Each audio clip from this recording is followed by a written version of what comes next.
Bonjour et bienvenue sur la mécanique universelle. Alors aujourd'hui nous sommes le 30 janvier 2022 et je continue la lecture du livre qu'a écrit Louis Durand, Vie et doctrine des philosophes, et sur le chapitre qu'il consacre à Schopenhauer. Donc je lis et j'utilise cette lecture pour travailler sur ma propre théorie que je développe sur mécaniqueuniverselle.net. Vous avez le lien normalement sur mon espace YouTube. Et je vous engage, si vous voulez, si ça vous plaît, à vous enregistrer, à vous abonner. Voilà. Apparemment, c'est ce qu'il faut proposer. Je ne le savais pas depuis pourtant 20 ans que je fais des vidéos. Je ne me suis jamais intéressé à ça.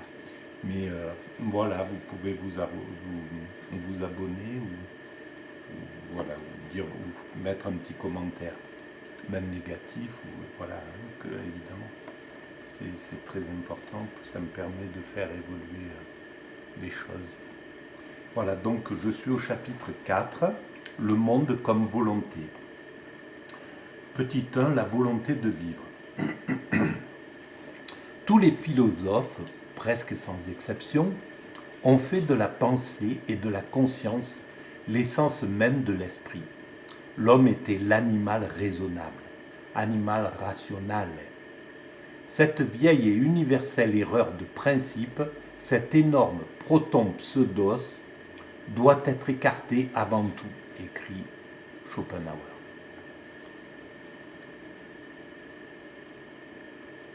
La conscience de soi n'est que la simple surface de notre esprit.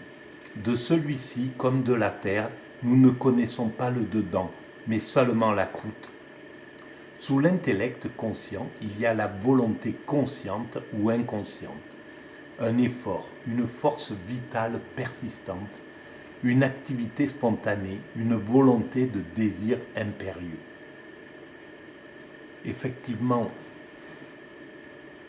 il n'y a pas que la conscience dans l'esprit, il y a aussi bien sûr les pulsions, la volonté, l'envie, le désir, tout ce qui nous rattache, tout ce qui nous relie à notre origine de primates naturels, ce que nous étions. Et ils sont importants, toute cette énergie et toute cette volonté est très importante en nous.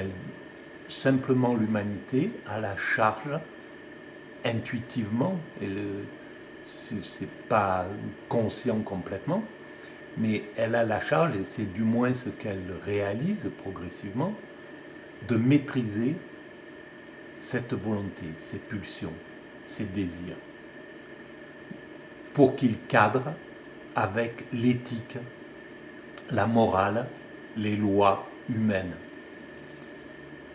l'organisation humaine. Voilà. Il faut que ces pulsions, que ces désirs n'entravent pas la liberté d'autrui, ne maltraitent pas autrui, ne se prennent pas au détriment d'autrui. Voilà, par exemple. L'intellect peut sembler parfois diriger la volonté, mais ce n'est que comme un guide conduit son maître. La volonté, c'est l'homme aveugle et fort qui porte sur son dos le paralytique clairvoyant. Ah, ça c'est intéressant. C'est ce qu'a écrit cette phrase Schopenhauer. Bien sûr que le paralytique n'avancerait pas en réalité si l'homme aveugle, si les pulsions n'étaient pas là pour le mouvoir, si la volonté n'était pas là pour le mouvoir. Le paralytique, symboliquement, c'est l'extatique, c'est le béat. c'est celui qui contemple, c'est le contemplatif. Il ne bouge pas, il est là, il jubile de ressentir le divin, de ressentir l'ensemble de la création. C'est ce qu'on ressent dans l'état d'extase. On bouge un minimum, on n'a pas besoin de... On fait très peu d'efforts, on n'a plus de pulsion, on n'a plus de désir, de velléité, d'envie, de projection vers le futur. On se contente de jubiler l'instant présent, d'être dans l'immédiat, dans le présent absolu, et de jouir totalement de cet état d'amour absolu, qui est en fait, selon moi, l'irrigation du principe de cette énergie sublime qu'on ne voit pas, mais qui irrigue toute la création, l'ensemble de la création, et c'est de l'amour. C'est ce moteur qui engendre l'extase. Et tout est construit à partir de ça. Dans l'atome, c'est déjà présent. C'est présent dans l'atome, et ensuite ça se décline quand la vie apparaît dans les premières molécules, les premières formes vivantes, et ça, c'est présent à chaque état du monde vivant jusqu'à l'homme. C'est à l'intérieur de nous, mais c'est quelque chose d'organique. Et c'est pas pour rien que le vivant, son moteur de base, c'est le désir sexuel, c'est le plaisir, c'est la puissance de cet appel, de ce désir, est à l'origine déjà dans la création entière. C'est déjà présent dans l'univers, dans la façon dont est fait cet univers, puisque nous émergeons de cette matière inerte. C'est déjà présent dans la matière, cet amour, puisque nous ne sommes que... Nous émergeons de là. Donc, le désir sexuel, par exemple, et plus haut que le désir sexuel, l'extase, sont déjà présents dans l'atome. C'est pour ça que sur la mécanique universelle, il y a un chapitre qui s'intitule « L'amour est dans l'atome ». Parce que c'est déjà présent là, à ce niveau-là. Sauf que on ne sait pas quelle est son influence sur l'atome. Est-ce qu'il fait jubiler l'atome, cette substance, sans doute cette substance qui n'est pas immatérielle, cette substance immatérielle est déjà présente dans l'atome. À quel niveau? Je ne sais pas, moi je pense dans le quarks, dans cette forme que les physiciens sont en train d'essayer de découvrir et qui n'existe plus dans la réalité déjà. Et c'est peut-être ça qui est l'amour, qui est le moteur de l'amour, ce qu'après, à un degré supérieur, c'est-à-dire l'organe ressent comme du plaisir, comme de la jubilation, et le corps, voilà, le corps, quand on ressent une caresse et que ça nous fait dresser les poils sur la tête, que ça nous engendre quelque chose d'extrêmement agréable, c'est organique. Et c'est encore plus subtil que l'organique, l'origine. Voilà ce que je veux dire sur cette chose-là. Nous ne désirons pas quelque chose. Alors donc le paralytique clairvoyant, c'est l'extatique, et l'homme aveugle, c'est les pulsions. C'est ça. Nous ne désirons pas quelque chose parce que nous avons trouvé des raisons pour cela, mais nous trouvons des raisons parce que nous le voulons. Nous élaborons même des philosophies et des théologies pour masquer nos désirs. Pour masquer nos désirs. Et oui, alors c'est peut-être le moteur, évidemment. C'est peut-être comme, c'est certainement comme ça que ça se passe. C'est-à-dire que c'est la fonction qui crée, c'est l'organe qui crée la fonction, en fait, ce qu'il veut dire. Donc, c'est nous qui avons conçu l'idée que, par exemple, de transcender certaines pulsions, etc., c'est des mécanismes pour justifier le fait et c'est très proche de ce que disait Nietzsche.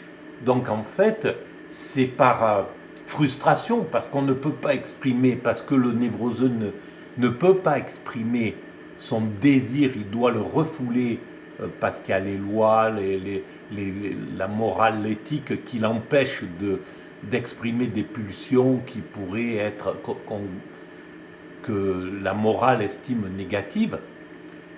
Et que le narcissique, pour lui, par contre, va chercher le moyen de pouvoir vivre cette pulsion de façon détournée ou directe. Et donc, c'est parce qu'il n'arrive pas à jouir comme le guerrier que le faible ne parvient pas à vivre des expériences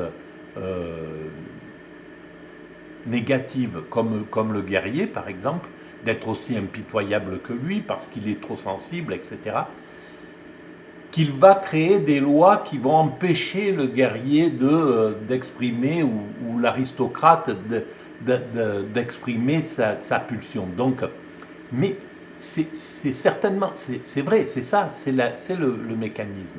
Mais ce qu'il ne comprend pas à ce moment-là, Nietzsche et sans doute Schopenhauer, peut-être Schopenhauer le comprend, je ne sais pas encore, mais Nietzsche, ce qu'il ne comprend pas, c'est qu'il y a une raison à ça.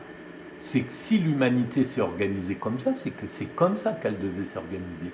C'est grâce à cette ruse de la raison que progressivement l'humanité maîtrise ses pulsions, maîtrise les aristocrates guerriers, maîtrise les violents, etc. Et donc adoucit les mœurs et donc évolue vers sa perfection. Et c'est ce qui n'est pas perçu par Nietzsche. Et c'est très important son travail, justement, à Nietzsche, de révéler aussi cette version-là. Sauf qu'il ne va pas assez loin pour ça. Et là, le spirituel va plus loin, parce qu'il a compris déjà. Les religions ont déjà compris. Le judaïsme, le christianisme, etc., ont compris que c'est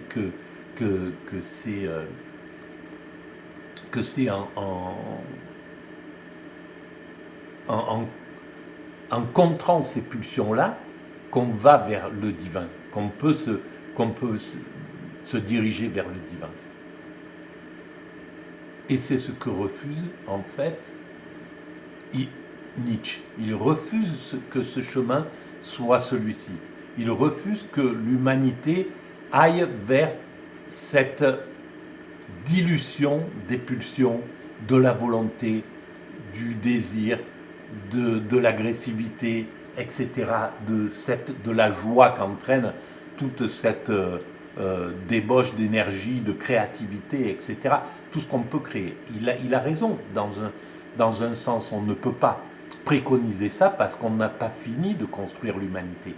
Tant que nous sommes en construction de l'humanité, tant que nous devons construire l'humanité, nous avons absolument besoin de ces pulsions, de ces désirs. Nous avons besoin de cet aveugle, de cet homme aveugle et fort qui est là, cette pulsion, pour nous transporter, notre esprit vers le lieu où il pourra entièrement jubiler du divin, où il pourra vivre l'extase quand il le voudra, quand il le ressentira. Mais pour ça, il faut que l'humanité soit entièrement finalisée, qu'elle soit, qu'on ait fini de construire ces structures physiques, sociales, etc., de manière à ce qu'elles puissent vivre harmonieusement, universellement. Et c'est ce vers quoi nous allons. Nous allons vers une unité, vers une perfection technique, technologique, mais qui ne sera pas destructrice comme la période dans laquelle nous sommes encore. C'est-à-dire que le progrès a aussi, il a aussi une notion de destruction, une notion négative. Il abîme la planète, etc., etc. Et il nous oblige à le rendre de plus en plus propre. Et on finira par le rendre totalement propre. Le progrès, la technologie sera au service total de l'humanité sans qu'elle ne l'abuse, sans qu'elle abuse ni l'homme ni la planète. Nous allons vers ça, peut-être dans 50 ans, dans 100 ans, dans 200 ans, dans 600 ans, dans 1000 ans, je ne sais pas, mais nous arriverons à ce degré selon ma théorie. Et lorsque l'humanité aura géré entièrement sa technologie, donc la planète, sa façon de vivre sur cette planète sans abîmer quoi que ce soit, lorsqu'elle aura réussi à d'évaluer totalement l'aptitude qu'on a encore de l'homme capable d'abuser son congénère, de s'affirmer aux dépens d'autrui, de maltraiter autrui, de faire du mal à autrui, lorsqu'on aura entièrement pacifié l'être humain, qu'il sera devenu une brebis avec l'homme, lorsque l'agneau,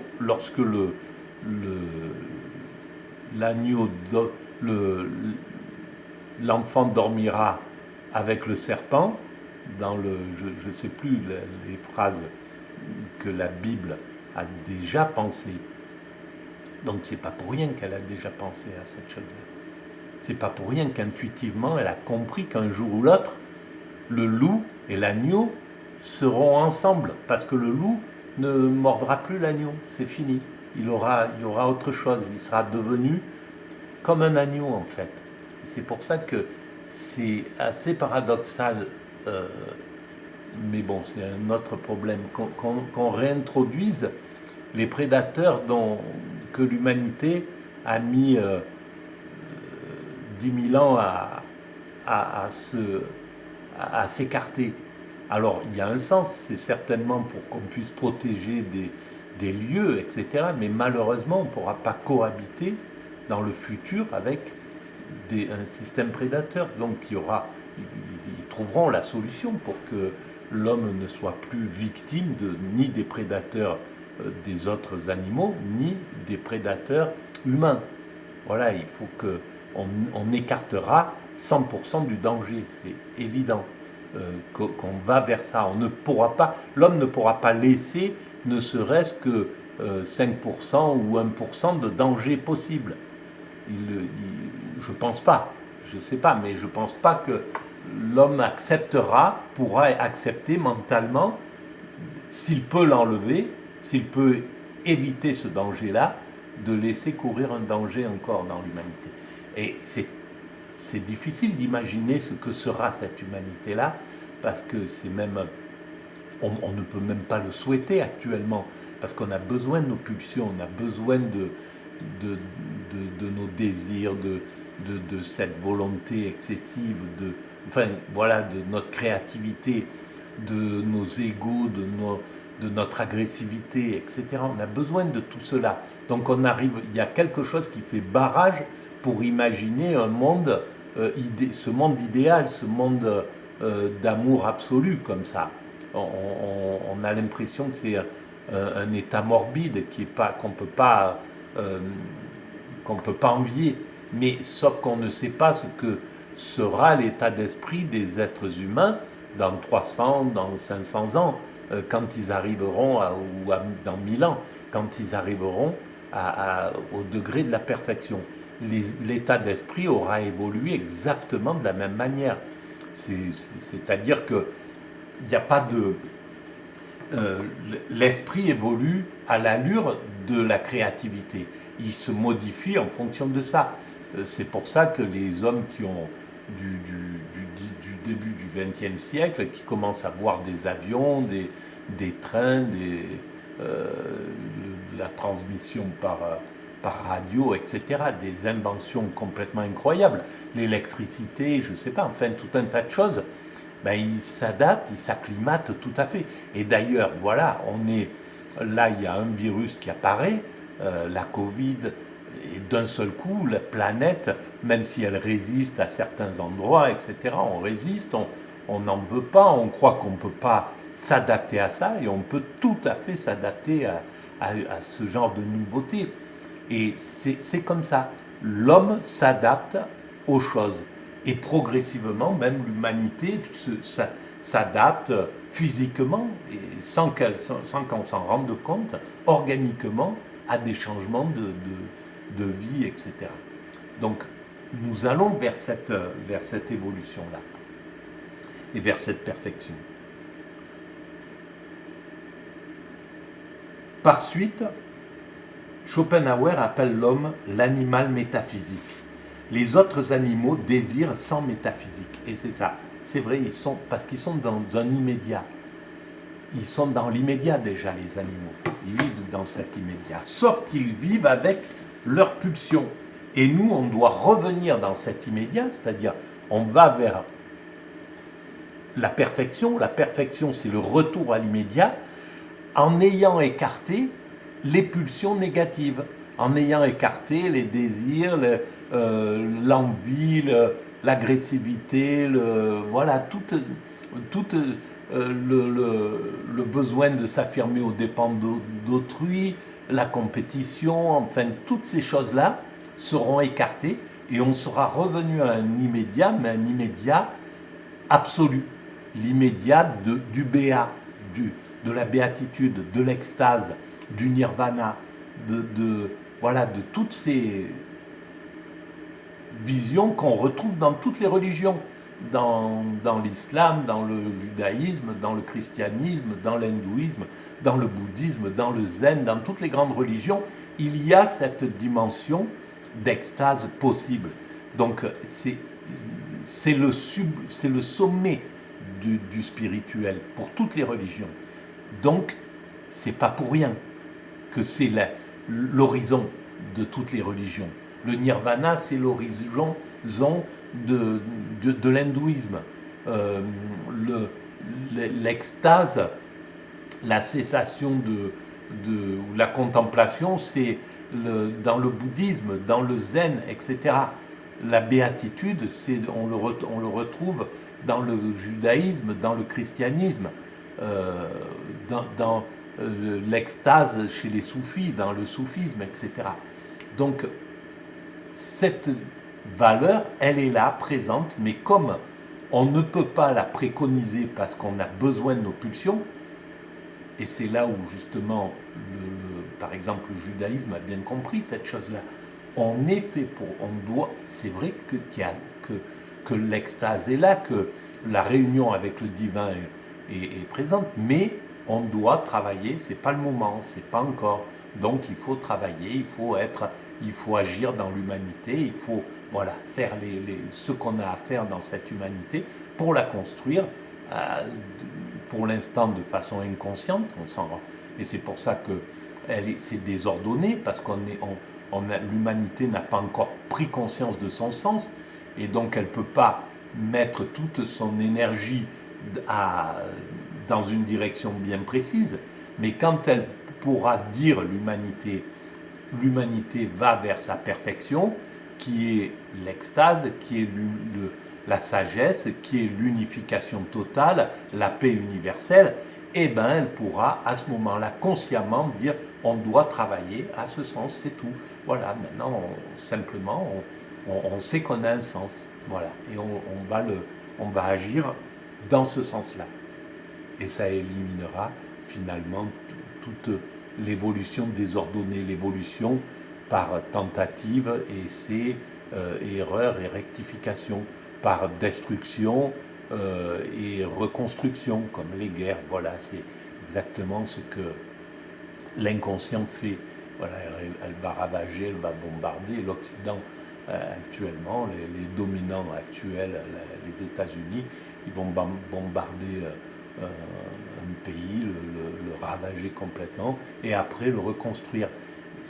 On est dans ce mécanisme-là. Alors c'est la façon inconsciente dont l'humanité se construit actuellement. C'est une erreur, évidemment, c'est absurde, c'est idiot, et c'est vraiment parce que c'est l'aveugle fort qui prédomine et qui n'entend plus le paralytique qui lui explique les choses, qui lui parle. Le spirituel lui dit c'est pas bon, c'est pas ça, mais il n'entend plus. On est gouverné par l'aveugle fort et violent et sourd et qui voilà qui comprend pas en fait pourquoi. C'est comme ça doit être encore comme ça. On doit sans doute épuiser cette violence-là jusqu'à saturation. Et à ce moment-là, l'humanité se retournera contre l'Amérique et lui dira ça suffit, c'est terminé ce genre de choses. On arrête contre l'Occident en disant on n'est pas loin de ce moment où l'ensemble du monde dira bon c'est bon, maintenant vous vous calmez, on n'évolue plus comme ça, on n'évolue plus par destruction, on évolue d'une autre manière, on évolue par conscience. Donc on partage le leadership, on partage le pouvoir, on partage et on fait passer l'ONU et le groupe pour l'universel, et on le rend éthique, correct. On fait un ONU vraiment qui aime chacune de ses parties, qui aime chacun de ses peuples, du plus petit au plus grand, qui les aime pareil, comme un père doit aimer ses enfants, c'est-à-dire il les aime tous sans distinction, de la même manière. Et donc il peut dire à l'un qui abuse l'autre, qui abuse son frère, tu arrêtes maintenant d'abuser ton frère. Voilà. Et ça sera l'ONU vers lequel nous allons. On va construire cette ONU-là, parce que l'humanité ne se contentera pas d'accepter que ça soit que les États-Unis, l'Europe fassent la pluie et le beau temps avec l'ONU, et qu'il accepte de l'injustice en son sein. Pour l'instant, c'est comme ça, il l'accepte parce que on est encore archaïque, mais dans 10, 20, 30, 50 ans, je ne sais pas combien, il y a un moment où l'ensemble de l'humanité dira « ça suffit, c'est bon, maintenant on sort de cette injustice ». Bon, c'est insupportable, ça a toujours été insupportable, c'est insupportable de voir que c'est comme ça, mais il y a un sens au fait que ça soit insupportable pour l'instant. Mais c'est pas l'avenir de l'ONU. L'avenir de l'ONU, c'est de gérer l'ensemble de la planète et donc d'être l'armée la plus puissante au-dessus de que chaque pays soit plus faible que l'ONU en fait, de manière à ce que ça soit l'ONU qui dise stop, voilà, là c'est nous qui décidons, vous arrêtez de vous battre, là vous arrêtez de vous battre, etc. etc. Et donc c'est un avenir proche, celui-ci. Les autres animaux désirent sans métaphysique, donc. Il n'y a rien de plus agaçant quand nous argumentons contre quelqu'un avec des raisons et prenons toutes les peines du monde pour le convaincre, que de découvrir en fin de compte qu'il ne veut pas comprendre et que c'est à sa volonté que nous avons affaire, écrit donc Schopenhauer. Mais Schopenhauer oublie, à moins qu'il ne s'en inspire, quand il dit qu'il pense être en fait le seul à découvrir en fait que la volonté c'est la base, quoi, que la volonté est présente là, qu'il mette en lumière la volonté. Il oublie l'emphatique formule de Spinoza, l'emphatique formule de Spinoza. Le désir est l'essence même de l'homme dans l'éthique. Et celle de Fichte. Fichte avait aussi insisté sur la volonté, donc il n'est pas le premier là-dedans. Mais bon, c'est le premier à le mettre autant en lumière. Voilà, on ne va pas non plus dévaluer, même si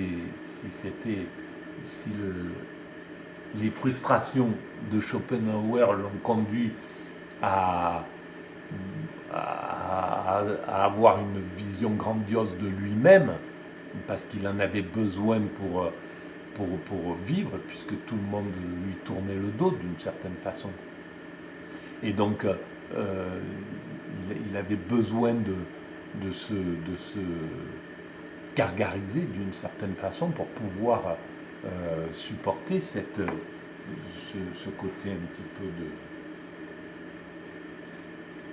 de mépris de la société. Voilà. La logique est donc inutile. Personne n'a jamais convaincu quelqu'un par la logique.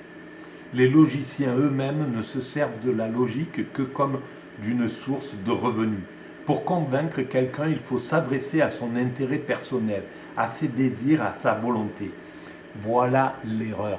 Oui, bien sûr que c'est une sorte de façon, mais on doit sortir de ce mécanisme-là. On doit pouvoir s'adresser à quelque chose de supérieur à cela, à sa volonté, etc. À aller s'adresser à l'empathie. Donc il faudra développer l'empathie, bien plus que le désir, que la volonté, etc. Progressivement, l'empathie prend de la conscience, l'empathie prend du pouvoir sur les pulsions. Elle n'a pas encore pris complètement le pouvoir, mais tout doucement, elle monte. Et à un certain moment, c'est la conscience qui passera par-dessus la volonté, par-dessus la pulsion. Voilà ce qu'on peut dire sur ça. Je vais m'arrêter là, mais je pense qu'il y a déjà pas mal de choses. Voilà, je vous souhaite une bonne lecture. À bientôt. Je continue dans la foulée. Merci.